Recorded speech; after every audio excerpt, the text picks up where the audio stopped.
In times of disaster, conflict, or other undesirable scenarios, one thing that can be said with absolute certainty is that location is everything.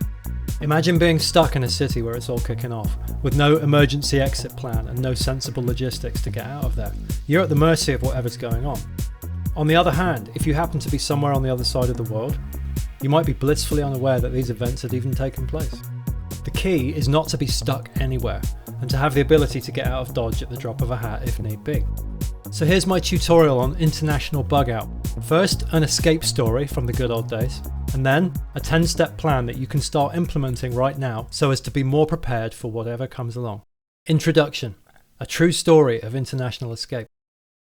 In 1941, my English grandfather was living in Italy with his Italian wife and their two small daughters. Although World War II had already begun, he continued his work as an accountant working for a business in Milan, and life was somewhat normal, until it wasn't. One day, very suddenly, he was arrested by the military police and taken to concentration camp. The rest of the family were also removed from their home and dispossessed. All the family's assets were seized by the government, leaving them with nothing. It all happened in the blink of an eye. Grandfather, having been living in Italy for several years, spoke perfectly fluent Italian, and this turned out to be extremely valuable. Being able to converse fluently with the guards made it naturally difficult for them to regard him as an enemy and discriminate against him. And we understand that he was not maltreated. However, concentration camp is still concentration camp, and despite being a civilian, he found himself one day an accountant and the next day a prisoner of war. My grandmother and her children, being Italian and female, were not seen as a threat by the Italian authorities. However, it was clear that after their despicable treatment and given grandfather's status as a British national, they had no future in Italy. Getting out of the country required some finesse and some assistance. They were able to be repatriated by the British Red Cross through some clever paperwork and fictitious travel plans. They undertook a risky sea voyage where they literally had to jump ships under the cover of darkness. The boats were not supposed to meet, but sailed up alongside each other. A ladder was placed between the two, and they switched, together with a handful of other Brits being secretly pulled out of Italy. And so in January 1942, they ran the gauntlet of an ocean patrolled by U-boats, arriving in the UK barely able to speak a word of English, penniless, in an alien land in winter, with no idea when or if they would see grandfather again. Through a fortunate connection, grandmother was able to arrange accommodation. The children, being Roman Catholic, were accepted into a convent boarding school where a few of the nuns spoke Italian. And so they began the process of starting all over again. Italy capitulated to the Allied forces in 1943. Grandfather was finally released and reunited with the family in England in 1944. Same as it ever was. Although this true story happened some 80 years ago, there's so much we can learn from it. The times are different, but recent events have caused many to ask themselves whether they really feel safe and free in their own country, and whether they might be better off somewhere else. Most of us have now experienced lockdowns where, for better or worse, our freedoms were simply removed overnight. We've also seen the terrifyingly excessive draconian responses of some authorities, and certain previously free countries seem to have turned into what seem like dictatorships. It feels as though we could be one variant away from the same totalitarian treatment. Oh, there'll always be an excuse, but to determine whether something was truly done in your best interests, ask yourself if life is better or worse since the intervention. Your 10-step international bug-out plan. Quite a few survivalists have a bug-out plan, but nothing beats having an international bug-out plan and being able to simply leave the country at the drop of a hat should the need arise. International bug-out is a completely different game, with different requirements to what you might call traditional survivalism. By all means work on traditional survival skills too, but for this play you will most likely be travelling light and more high-tech, with greater emphasis on travel plans, financial fortress strategies, and geographical and logistical research. Don't delay. When events are escalating, you might only have a very small window of time to get out, if that. It might already be too late. In other words, you have to be prepared before it happens, rather than waiting for things to get worse before attempting to get things in order. So here are 10 steps you might take in order to get your international bug-out plans lined up. Getting this handled puts you one step ahead of the vast majority who either don't think about it, don't know what to do about it, or don't take any decisive action until it's too late. Think these steps over carefully. Anything you can do is better than nothing. Step 1. Learn to recognise the early warning signs that things might be going sideways. There's an old saying that bankruptcy happens gradually, then suddenly. The same could be said of numerous other bad situations. In my grandfather's situation, Things had already started to go bad, war breaking out, over a year before the hammer fell on him. But then when it fell in a flash. There are always warning signs ahead of time, although it can be hard to separate the signal from the noise, especially now in the age of exaggerated news and social media hype. So you're going to need good intel and an ability to separate good information from bad. Step 2. Don't be stuck anywhere. In times of disaster, conflict, or other undesirable scenarios, the first thing that can be said with absolute certainty is that location is everything. In 2021, South Africa experienced very serious and rapidly escalating rioting with dozens killed.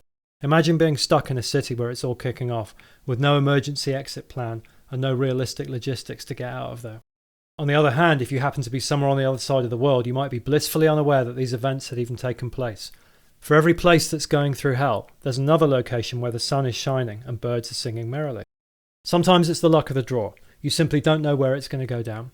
But wherever you happen to be, mobility rules. The cold reality is that if you're stuck in any one location, you're at the mercy of whatever scenarios happen there, whether it's lockdowns, civil unrest, or any other disaster scenario. Whereas if you have a solid exit strategy worked out and planned in advance, you have the option to hit the eject button before the hammer falls and get out of Dodge to a place where all is well. Step 3. Have some cash on hand. Cash is still the most liquid asset, and there's a lot to be said for having it in your hand rather than having to rely on a global electronic network where the machine, and its various factors outside of your control, ultimately decides whether you get your cash. That would be a single point of failure. Imagine all you have is your debit or credit cards. Well, that's nice, but if there's a panic situation and numerous people are trying to withdraw cash urgently, you might be SOL. Not only do most banks only hold a small percentage of deposits in cash, but ATMs often run out of banknotes in the case of unexpected demand. If there's a significant power blackout, ATMs might not even be working at all. Same goes with an internet failure. Step 4. Have some diversified liquid assets.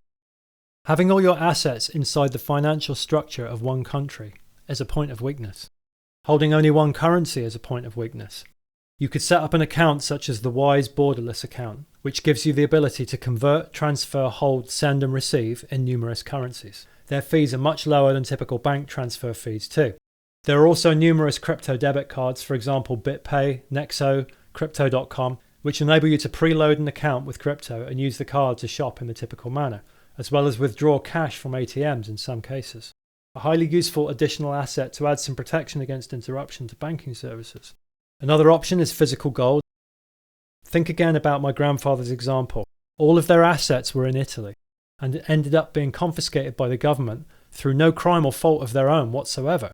If they had had funds in an offshore account, for example in a UK bank account, the Italian authorities would simply not have been able to get their paws on it. Step 5. Obtain a second passport. A second passport gives highly valuable additional freedoms when it comes to being able to bounce to another country, especially in times when travel restrictions are in place for some but not for others, as is often the way. There are various ways to obtain second passports, not all of which require ancestry or even residence in the country concerned. Some nations are very welcoming to those who want to set up business or park assets in their country. This is a complex topic and it would take more than a short tutorial, however there are some real experts on hand who can help with that. Two that I consider extremely good are Simon Black of sovereignman.com and Andrew Henderson, nomadcapitalist.com. They're far more expert than me in this department. Just dive into their materials and they give a ton of valuable free stuff in addition to some highly regarded professional services. Step 6. Have at least one form of income that is not tied to one location, and up your game. Until very recently, the reality for the vast majority of people was that they were simply not free to just up sticks and start life in a new country. Their place of work was in one location, and so they were required to live nearby. However, the boom in internet-based business has essentially offered the opportunity to pretty much everyone to start generating some form of online income. The advantages are obvious. If you can earn income from your laptop, you can essentially exist anywhere that has an internet connection. The other thing to note, although it's not terribly fashionable to say it, is that money equals freedom. It really does. Admit it, the biggest factor preventing you from living an expanded life with more options and greater freedom of movement is financial constraint. And be honest, you probably don't work as hard as you could, so up your game. Earn more. Build up a reserve of capital. At the worst, you will have a greater reserve to weather the storm. And if all this blows over, you'll have more funds to enjoy life and do new things. Step 7. Have more than one form of internet access. Communications are always essential to the strategist. I've covered this in full in a full-length post, 5 ways to get online when normal internet is not available. I'll be doing a video on that soon as well, so keep an eye out for that one. Step 8. Have an actual exit plan. The time to make an exit plan is not when it's panic stations, it's before that. First, consider and weigh up various countries, learn about them. Which ones are more stable, desirable, safe, and less challenging logistically? What are the obstacles? Perhaps there are some places you've visited that you'd like to go back to. Next, consider how you will travel. What modes of transport are available? Air, sea, road, rail? It's best to have more than one option if possible. Step 9.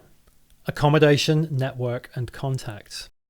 When landing anywhere, it's highly beneficial and can even be a lifesaver to have contacts.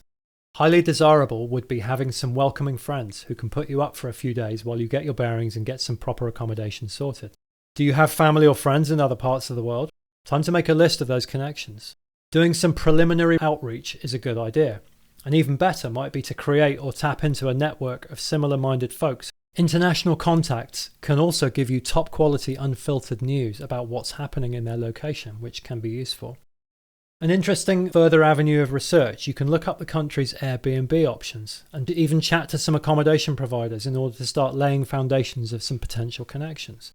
Airbnb hosts are very often very well connected in their locality and often provide local information for their guests, perhaps all the more so if you offered a little extra for this service. They could maybe even connect you to a local guide. A good local guide, someone who knows the region through years of experience, is a vital contact and could be like gold if you found yourself having to land somewhere in a hurry. Step 10. Learn another language. Learning additional languages simply opens up more regions of the world to you.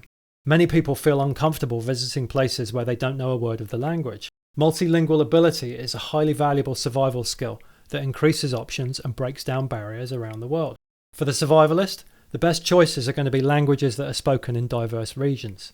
English, Chinese, Mandarin, Hindi, Spanish and French are the most widespread languages in the world. And then bonus step 11, have your quick escape kit ready to go, aka bug out bag. Your bag should be ready and prepared so that you can literally grab and run if you need to. I'm going to be doing a full tutorial video on quick escape soon, so look out for that one. Okay, that's it. Catch you soon.